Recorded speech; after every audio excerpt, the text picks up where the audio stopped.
January 1945. A command trailer in Zandhoven, Belgium. Wet wool and cigarette smoke fill the air. The Battle of the Bulge is winding down outside. Snow blackened by powder burns covers everything. Field Marshal Bernard Montgomery sits alone inside. No maps in front of him, no casualty reports, just a typewriter. His fingers strike the keys with deadly precision. Clack, clack, clack. The words appearing aren't orders for artillery. They're an assassination attempt against Dwight D. Eisenhower. This secret telegram is meant only for British High Command in London. Montgomery commits the ultimate betrayal in coalition warfare. He doesn't just criticize American strategy. He attacks American soldiers. He calls the men bleeding in the Ardennes brave, but useless. He describes US command as a complete shambles. Montgomery thinks this telegram will give him supreme power. The moment he finally takes control from the Americans, he seals the envelope, believing his political games are invisible. He's wrong. This telegram isn't just a complaint, it's a lit fuse about to destroy the Allied alliance. Understanding why a British field marshal would stab American allies in the back requires looking past propaganda footage of smiling generals. The US-UK relationship in 1944 was a toxic marriage held together only by a common enemy. Dwight D. Eisenhower was the chairman of the board. Ike wasn't a tactical genius. He was a manager of egos. He kept the coalition together with endless patience, chain-smoking 4 packs of Camels daily, mediating disputes between generals who hated each other more than the Nazis. He represented the new American superpower, industrial, democratic, overwhelmingly numerous. Bernard Montgomery was the opposite. Monty was the hero of El Alamein, the man who beat Rommel. Brilliant, meticulous, insufferably arrogant. He represented the fading British Empire, desperate to maintain prestige in a war it couldn't afford. Monty didn't view Eisenhower as superior. He saw him as a nice chap who should handle logistics while real professionals handled the fighting. The British tension had been building for months.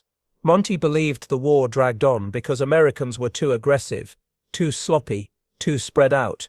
He wanted one concentrated thrust into Germany, led by him, naturally.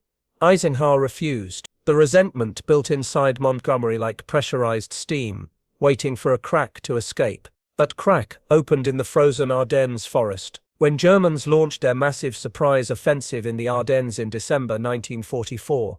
The Allied front line shattered.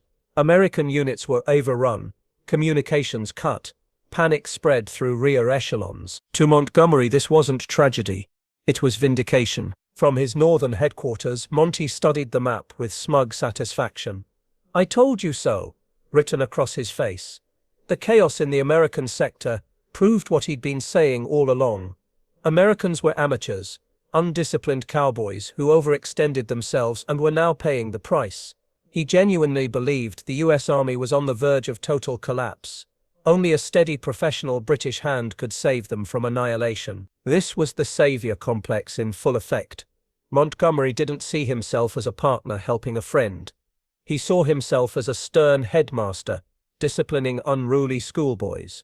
He assumed that once he stepped in and tidied up the mess, Americans would be grateful. They'd bow to his superior intellect and gladly hand over the reins.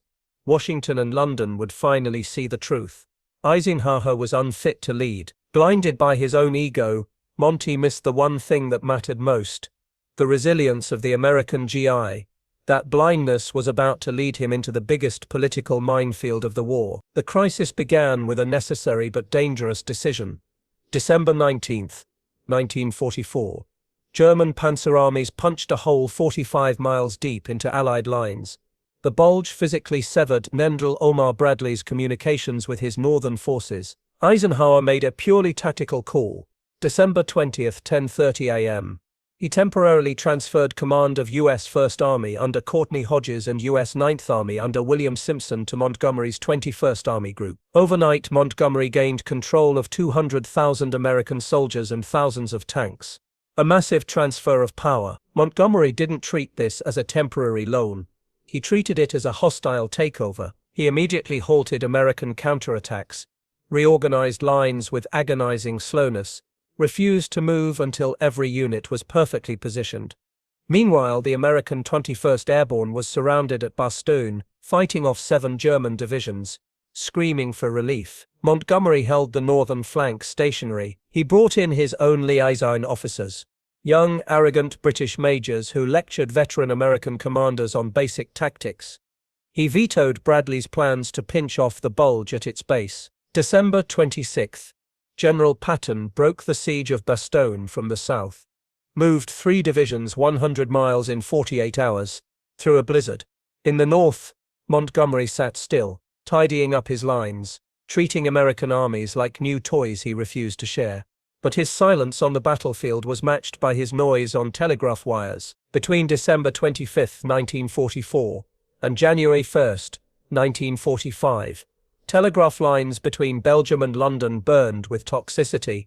Montgomery bypassed the chain of command entirely. He didn't write to Eisenhower, he wrote secret letters to Field Marshal Alan Brooke, Chief of the Imperial General Staff in London. December 27 telegram. Montgomery wrote, "The Americans are in a complete shambles. There is no grip anywhere." He claimed that without him, the entire front would have collapsed. He explicitly demanded full operational control of all ground forces, effectively demoting Eisenhower to a figurehead. He didn't stop at military criticism. He attacked the character of the U.S. Army. December 29. Letter. He stated American troops were brave, but useless because they lacked proper training and leadership. He ignored the fact that by this point, the U.S. Army had suffered 75,000 casualties in the Ardennes alone, 19,000 killed in action, holding the line against SS Panzer divisions. These telegrams weren't just complaints, they were political dynamite. Montgomery was effectively lobbying the British government to stage a coup against American high command. He was so confident he didn't even bother to encrypt some of his sentiments, assuming his prestige protected him. He was playing poker with the highest stakes imaginable, betting his career against the patience of the United States. He was about to go all in, with a hand much weaker than he realized. The explosion didn't happen in a secret bunker. It happened in front of the world press. January 7, 1945. Montgomery called a press conference at his headquarters. He stood before dozens of reporters for exactly 30 minutes. What followed was one of the most tone-deaf public relations disasters in military history. Montgomery used the word "I" 57 times. He described the Battle of the Bulge, not as a desperate defensive stand by American troops, but as a masterpiece of his own generalship. He claimed he employed the whole available power of the British group of armies to save the Americans. The data proves this was a lie. In reality, British XX Corps engaged mainly in the final stages. The casualty statistics tell the true story. Americans suffered 89,000 casualties in the Bulge. The British suffered 1. Yet listening to Montgomery, you'd think he single-handedly stopped Hitler's panzers while Americans cowered in the snow. He barely mentioned General Bradley, didn't mention Patton's heroic relief of Bastogne. He painted a picture of a frantic, disorganized American rabble being rescued by the cool, calm British professional. When the transcript reached General Omar Bradley's headquarters, the usually mild-mannered Bradley turned purple. He walked to his mapboard, slammed his fist against it, and told his staff he'd never take an order from Montgomery again. The secret was out. The insult was public. The alliance was effectively dead. The news reached Eisenhower's headquarters at Versailles like a physical blow. Ike was a man of infinite compromise. A man who'd swallowed his pride 1,000 times to keep the peace. But reading the press conference transcript and seeing intelligence reports of the secret telegrams to London, something inside him finally snapped. He sat at his desk, cigarette smoke swirling around him in the cold light. He didn't shout, didn't throw things. He simply pulled a piece of paper from his drawer and began drafting a cable to General George Marshall in Washington. It was an ultimatum. The text was polite, bureaucratic, absolutely lethal. Eisenhower wrote that he and Montgomery could no longer work together. He stated clearly, "It is him or me." He asked to be relieved of command if Montgomery wasn't removed. This was the nuclear option. Eisenhower knew Washington supplied 70% of the troops and 80% of the supplies in Europe. He knew who Marshall would choose. He was effectively putting a gun to the head of the British Empire and pulling the trigger. The cable was prepared for encryption. But before it could be sent, a terrifying realization hit British liaison officer, Major General Francis de Gengun. He saw the draft. He saw the end of the war effort. He rushed to the phone to call the one man who could stop the madness. When Winston Churchill received word of Eisenhower's ultimatum, the blood drained from his face. Churchill was a romantic, but also a realist. He looked at the numbers. The British Empire was bankrupt. Manpower reserves exhausted. They were relying on American lend-lease for everything from tanks to spam. If Eisenhower resigned or forced Montgomery's firing, the American public would turn against. The alliance would fracture. Stalin would be the only winner. Churchill realized his spoiled child, Monty, had finally pushed the Americans too far. Churchill summoned his staff. The adoration he usually held for Montgomery evaporated instantly. This wasn't about military strategy anymore. It was about survival. He knew he couldn't smooth this over with a speech. He needed to crush Montgomery's ego, and he needed to do it immediately. He dispatched de Gengun back to Montgomery's HQ with a simple message. Ike has the gun to your head, and he's going to pull the trigger.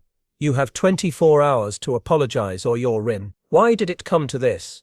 How could a brilliant general like Montgomery be so politically blind? The root cause lay in the fundamental difference between British and American ways of war. Montgomery viewed war as a set piece, a chessboard where the grandmaster moves the pieces. He believed rank and experience entitled him to. He failed to understand that the American center of gravity wasn't strategy, it was logistics and production. Americans didn't need a master, they needed a coordinator. Churchill understood this. He knew the era of British dominance was over. In his message to Montgomery, he didn't appeal to their friendship, he appealed to cold, hard facts of geopolitical power. He effectively told Montgomery, "We are the junior partner now. You cannot insult the man who pays your bills and supplies your tanks." It was a brutal lesson in humility. Montgomery spent his life believing he was indispensable. Churchill forced him to realize that in the face of American industrial might, no single British general mattered. The useless Americans were actually the owners of the company, and Monty was just an employee who'd forgotten his place. The weight of Churchill's words hit Montgomery like artillery fire. For the first time in years, the field marshal felt genuine fear, not fear of German Panzers or enemy fire, but the fear of political anonin, the fear of being remembered not as the hero of El Alamein, but as the fool who destroyed the Western Alliance. The man who handed victory to Stalin by splitting the Anglo-American partnership at its most critical moment. The scene in Montgomery's caravan that night was pitiful. The arrogant warlord was gone. In his place sat a shaken small man. De Gengun stood over him, practically dictating the terms of his surrender. Montgomery took his pen and wrote a letter to Eisenhower. It was the most difficult document of his life. "Dear Ike," it began, "I am distressed that my press conference has caused you trouble. I would never do anything to hurt you." But then came the line Churchill and de Gengun had forced out of him. The full retraction. "Your American soldiers are brave and fighting magnificently. It is an honor to serve beside them." He signed it. "Your very devoted subordinate, Monty." Subordinate. He'd finally admitted it. He sent the letter. Eisenhower, reading it the next morning, didn't gloat. He simply took his resignation draft, crumpled it up, and threw it in the trash. He replied with a short, "Thanks, Monty. Let's get on with the war." The crisis was diffused, but the relationship was permanently altered. The apology saved Montgomery's job, but it killed his influence. From that day forward, Eisenhower stopped listening to London. The strategy shifted decisively. When the time came to cross the Rhine into Germany, Montgomery demanded a grand, deliberate operation in the north. Eisenhower allowed it, but he also unleashed Patton and Bradley in the south. While Montgomery spent weeks preparing a massive artillery barrage, Patton slipped his tanks across the river quietly, stealing the glory of being first across the Rhine. The broad front strategy Monty hated became the law of the land. American armies raced across Germany, leaving the British 21st Army Group to clean up the flanks. By May 1945, the US Army in Europe numbered over 3 million men. The British contribution was dwarfed. The secret telegrams and insults of January ensured that when victory photos were taken, Americans would be standing in the center, the British would be standing to the side. Montgomery's staff noticed the change immediately. American commanders who once sought his advice now barely acknowledged him in planning meetings. Bradley refused to attend conferences where Montgomery would be present. Patton openly mocked him to journalists. The British field marshal had become a ghost at his own war. The Americans had long memories. Every slight, every condescending remark, every lecture from British liaison officers had been catalogued. Now came the payback. Not through confrontation, but through cold professional distance. Montgomery was allowed to command his forces, but his strategic input was politely ignored. His requests for resources were delayed. His operational plans were approved only after American operations were prioritized. History remembers the Battle of the Bulge for the snow, the shrapnel, the courage of the 21st Airborne. But the most dangerous moment of that winter didn't happen in a foxhole. It happened in a telegraph office. Winston Churchill's intervention did more than soothe a bruised ego. It saved the Western Alliance from self-destruction. He recognized what Montgomery could not, that in coalition warfare words are as lethal as bullets. Montgomery called the Americans useless. History proved him wrong. But it took the threat of being fired and a harsh lesson from his own prime minister to force him to see the truth. In the end, the alliance survived not because the generals liked each other, but because one man had the power to say enough, and the other had the wisdom to listen. The telegrams were buried in the archives.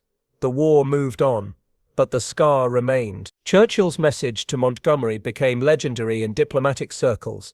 He hadn't minced words. He hadn't offered comfort. He delivered the cold reality of Britain's position in 1945. The empire that once ruled a quarter of the globe was now dependent on American goodwill for its survival. Pride was a luxury they could no longer afford. Montgomery's ego had nearly cost them everything. The lesson transcended World War II. It became a template for understanding coalition warfare in the modern age. Power doesn't flow from tactical brilliance alone. It flows from economic strength, industrial capacity, and the ability to toss massive military forces across multiple theaters. Montgomery understood Rommel. He understood tank warfare, but he never understood that the center of gravity in the Allied coalition had shifted across the Atlantic. Churchill did, and that understanding saved the alliance when Montgomery's arrogance nearly destroyed it.